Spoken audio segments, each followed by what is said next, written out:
Welcome back to the Team to Beat Miami Heat podcast. My name is Amir. If you're listening to the podcast on Spotify or Apple, thank you so much for following and listening. If you're watching on YouTube, thank you so much for subscribing. And don't forget to like, comment, and share.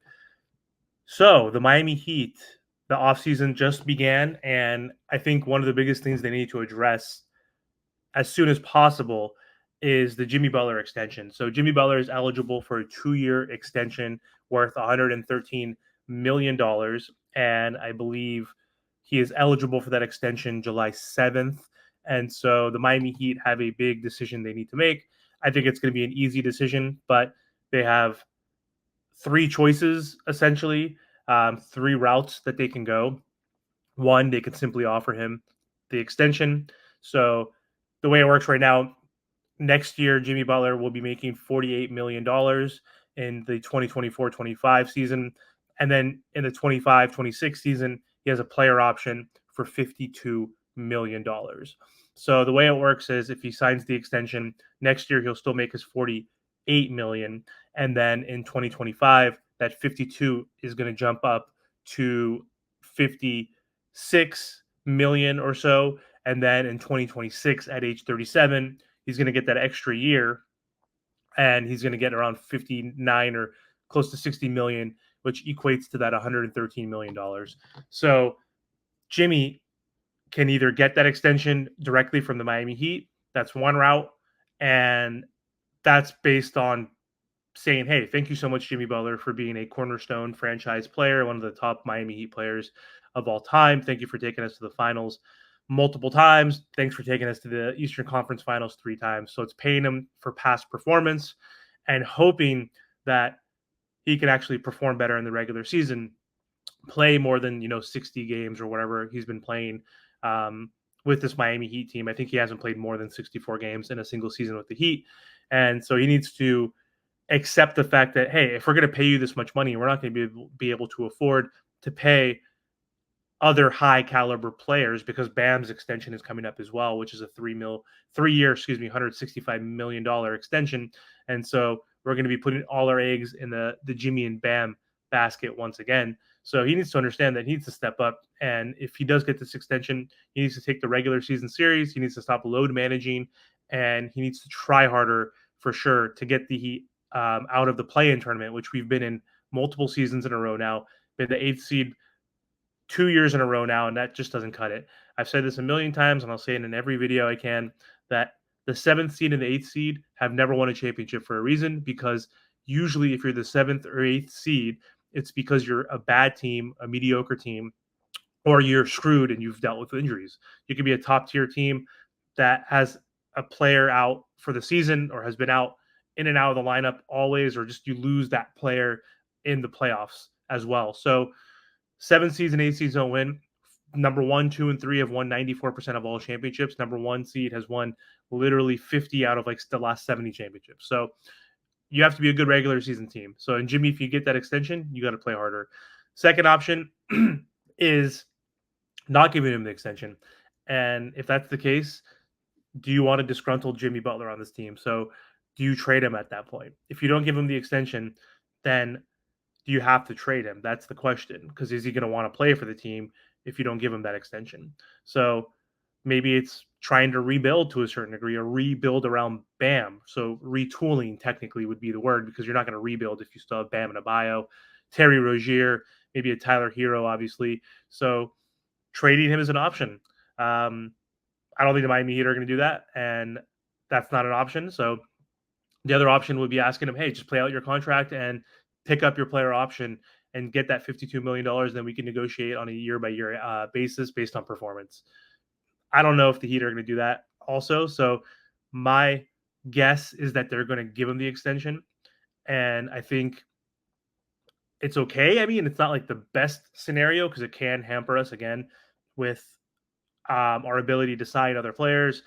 We don't want to be in the second apron, so we're going to have to make moves through trades only. We're not going to be able to sign any free agents and hurt our cap even further.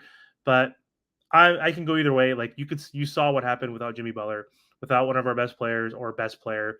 You saw how we got destroyed by the Boston Celtics, and you saw what Jimmy was capable of doing when he actually does try. Like when he was trying in that Philly game, you saw he had 5 steals, had 15, 16 points before his injury. He looked good. He was trying and he was engaged on both ends of the floor, which is really annoying because why didn't Jimmy do that a week before against the Pacers, against the Sixers before the play-in game, or against the Mavericks or whoever it was the final week of the season? But you saw like what this team looks like without Jimmy Butler. I know Terry Rozier was out too and Duncan was hurt too, but still, it doesn't matter. Like if Jimmy Butler was in that series would have been competitive, I think. So I think you do pay him. I think you have to pay him at this point. I think the Miami Heat are going to pay him. I don't want to really compare it to the Dwayne Wade situation where the Miami Heat, um, didn't pay Dwayne Wade after he took a pay cut to get the big three here, LeBron and Chris Bosh, and he was pissed off after the Miami Heat gave him a 1 year, $20 million deal. I think in 2015, and the next year he took that 1 year deal because he wanted to negotiate a 2 to 3 year deal after that, and the Miami Heat simply lowballed him and he left. He went to Chicago. So I don't think they want to make that mistake again with Jimmy Butler, but I don't think it's apples to apples because Dwayne Wade, one, was drafted by the Miami Heat and spent many, many years with the Miami Heat, and he brought the Miami Heat 3 NBA championships. So, not even the same story. It's not even comparable to a certain degree. Like Jimmy Butler's only been on the Miami Heat for 4 seasons, I think, or 5. Even though he's had a really good playoff run, taking us to the finals twice, it's not winning the finals. So it's not the same. But either way, I think moving forward, they wanted to show that they take care of their franchise players. Jimmy's been a franchise player, one of the top players. So I think you do have to extend him. I mean, so again, the issues with Jimmy Butler is his regular season inconsistencies. But Butler has been, again, that driving force to Miami's playoff success. But injuries have been a concern for Butler. He's, again, like I mentioned, he's played 65 games max with the Miami Heat. He's never had really like serious injuries, no ACL, no broken bone, but he's always banged up. There's always something that keeps him out for 20 plus games, and we can't afford that. Again, his recent MCL injury during the play-in, I mean, that could be a cause for concern. The older you get, the harder it is to recover, the longer it takes to recover. And these injuries do add up, obviously. So Jimmy, like also statistically, his numbers have dipped in the regular season. That could be raising questions as well, again, around his workload management and longevity as he approaches his mid-30s. Let's see, what did Jimmy average this season? So not a bad season. I mean, he played 60 games total, 20.8 points per game, 5.3 rebounds, 5 assists, 1.3 steals, but field goal percentage is down. It was 49%. It was at 52. 3-point percentage was up. He's been taking more threes, 41%, very impressive, career high for him. Free throws, 85%, but was getting to the line less as the NBA started calling fouls a little bit less after the All-Star break. But yeah, I mean, people are debating whether Jimmy Butler can step up in the playoffs, and if playoff Jimmy is the thing. We didn't get to see that this year, but it can't be a thing anymore. He needs to be regular season Jimmy and playoff Jimmy. Like, we can't afford to coast in the regular season. And another reason why I think Jimmy's going to get this, like if we compare Jimmy Butler to other players in the NBA, the salary cap is going to be going up. The NBA TV contracts are going to be going up. So there's going to be more money for teams to make. But I don't want to compare him to people his age, like Curry and KD and other players like that, because they've won championships. So they have earned the bag essentially in their contracts. But if we look at other players who are going to be free agents that are similar age, similar skill set, or not skill set, but kind of like top whatever 15 type 25 player range. If we look at their contracts, we know that they're going to be making the same amount of money that Jimmy Butler wants. So like, let's look at Paul George, for instance. He's on the Clippers, obviously. He's 1 year younger than Jimmy Butler. He's 34 years old. So next season, he has a player option for $48 million. And then he's going to be an unrestricted free agent in 2025. So a lot of people think he's going to opt out, not accept this option, and test free agency. So this is a little bit different, but he's making $48 million.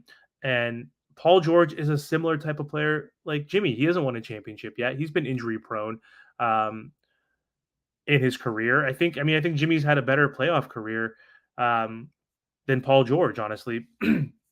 They have different skill sets, obviously, but they're both really good two-way players, similar age, similar stats, similar contracts. So he's making 48, but he's going to be requesting more than 48. Like when he opts out, he's going to be asking for like 55, 56, probably same amount of money that Jimmy's making.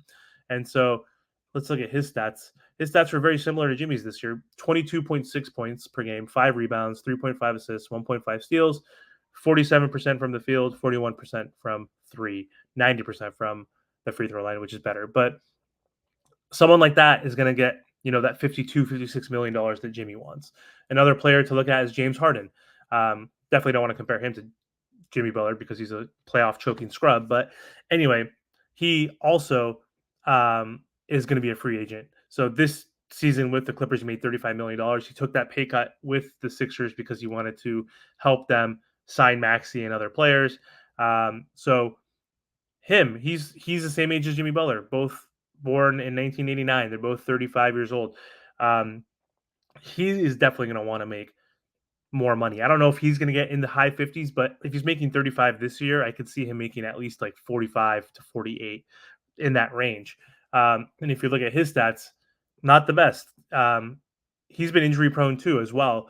Not as bad as Jimmy and Paul George, but 16.6 points, 5 rebounds, 8.5 assists, 1.1 steal, 42% from the field, 38% from three, 87% from the free throw line. So if we look at players like that in the same tier ish as Jimmy Butler, again, Jimmy's had better playoff success than those guys, so I put him above those two. But it's realistic that Jimmy is going to get that money, whether he's with the Miami Heat or not. He's still putting up 20 points per game. He's not the same. He's not completely washed either, but he's definitely declining. You could see that. It happens when you get to your mid 30s, but you also saw what happened to the Miami Heat in the playoffs. We got our asses destroyed. We needed Jimmy Butler to help us. So I think he's going to get the extension. I think the Heat are going to do it as soon as possible, as soon as July 7th hits, and take care of him. Just so they don't make a similar mistake like they did in the past. And they want to showcase to other players, hey, Miami's a destination, a top tier organization. We pay our players and we make them happy. We build around them. We don't tank. That's the whole Heat culture. That's the Heat mantra. Anyway, let me know what you guys think in the comments. Do you think the Miami Heat should extend him? Do you think the Miami Heat should trade him? Or do you think the Miami Heat should just say, hey, play out your original contract. We'll see what happens. Let me know what happens. Or let me know your thoughts in the comments. Thanks for watching, guys. Have a good day.